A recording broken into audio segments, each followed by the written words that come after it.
اور جب موسیٰ نے اپنے شاگرد سے کہا کہ جب تک میں دو دریاؤں کے ملنے کی جگہ نہ پہنچ جاؤں ٹلنے کا نہیں، خاص صدیوں چلتا رہوں، پھر جب وہ دونوں ان دریاؤں کے سنگم پر پہنچے تو اپنی مچھلی بھول گئے۔ پھر اس مچھلی نے دریا میں سرنگ کی طرح اپنا رستہ بنا لیا۔ جب آگے چلے تو موسیٰ نے اپنے شاگرد سے کہا کہ ہمارا کھانا لاؤ، اس سفر سے ہم کو بہت تکان ہو گئی ہے۔ اس نے کہا کہ بھلا آپ نے دیکھا کہ جب ہم نے اس چٹان کے پاس آرام کیا تھا تو میں مچھلی وہیں بھول گیا، اور مجھے آپ سے اس کا ذکر کرنا شیطان نے بھلا دیا، اور اس مچھلی نے عجیب طرح سے دریا میں اپنا رستہ بنایا۔ موسیٰ نے کہا یہی تو وہ مقام ہے جسے ہم تلاش کرتے تھے۔ تو وہ اپنے پاؤں کے نشان دیکھتے دیکھتے لوٹ گئے۔ وہاں انہوں نے ہمارے بندوں میں سے ایک بندہ دیکھا جس کو ہم نے اپنے ہاں سے رحمت خاص سے نوازا تھا اور اپنے پاس سے ایک خاص علم بخشا تھا۔ موسیٰ نے ان سے جن کا نام خضر تھا کہا کہ جو علم اللہ کی طرف سے آپ کو سکھایا گیا ہے، اگر آپ اس میں سے مجھے کچھ بھلائی کی باتیں سکھائیں تو میں آپ کے ساتھ رہوں۔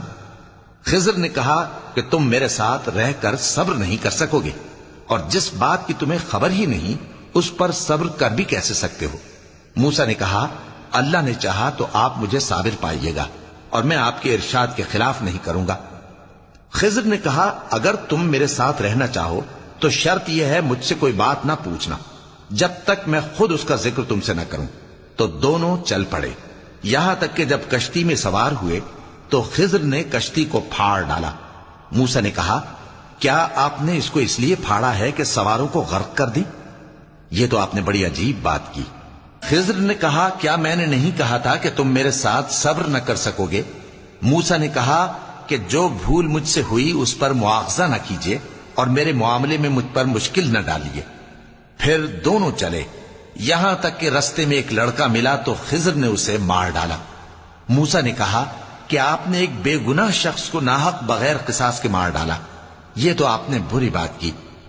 خضر نے کہا کیا میں نے نہیں کہا تھا کہ تم سے میرے ساتھ صبر نہیں ہو سکے گا؟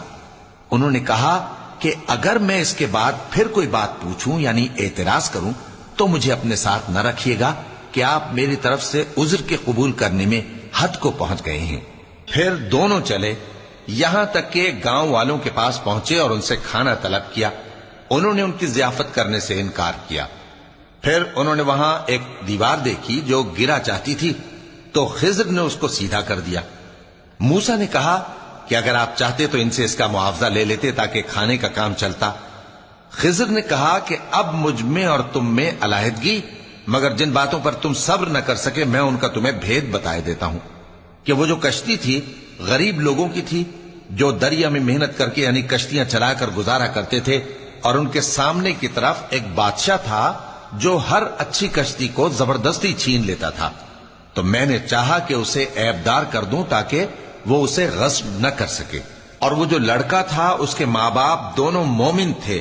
ہمیں اندیشہ ہوا کہ وہ بڑا ہو کر بد کردار ہوگا تو کہیں ان کو سرکشی اور کفر میں نہ پھنسا دے، تو ہم نے چاہا کہ ان کا پروردگار اس کی جگہ ان کو اور بچہ عطا فرمائے جو اخلاقی پاکیزگی میں بہتر اور محبت میں زیادہ قریب ہو۔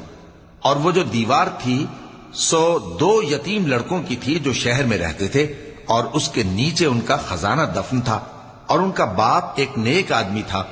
تو تمہارے پروردگار نے چاہا کہ وہ اپنی جوانی کو پہنچ جائیں اور پھر اپنا خزانہ نکالیں۔ یہ تمہارے پروردگار کی مہربانی ہے، اور یہ کام میں نے اپنی طرف سے نہیں کیے، یہ ان باتوں کی حقیقت ہے جن پر تم صبر نہ کر سکے۔